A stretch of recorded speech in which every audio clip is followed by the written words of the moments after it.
Hi there. Since we're celebrating the zoo's 150th, I thought we'd take a deeper dive into our passenger pigeon memorial. It is one of what once was 7 pagodas like that made up the bird run when the zoo was opened in 1875.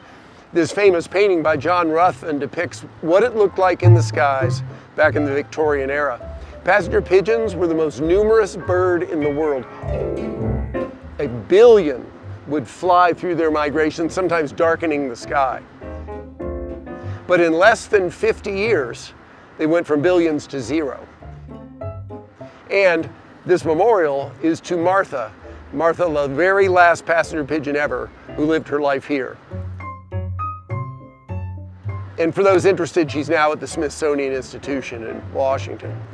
In the early 1970s, to make room for our outdoor gorilla center and the world's first insectarium, all of these pagodas were going to be torn down.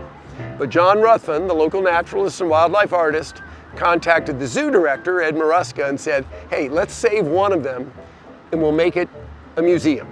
And they did. They made it a world-class tribute to Martha. And to tell you the truth, she was the Cincinnati Zoo's most famous animal prior to the birth of Fiona 8 years ago. Unfortunately, that species was lost here, as well as another just a couple of years later. Inca, the very last of the Carolina parakeets, perished here, and that was the extinction of that species. Those tragedies, though, are what launched the Cincinnati Zoo's commitment to conservation, that we would not let any other species that we're involved with go extinct. And since that time, we've been leaders in reproductive biology through our Center for Conservation and Research of Endangered Wildlife, or CREW. We're leaders through our Conservation Impact Program that works both here in the tri-state as well as all over the globe.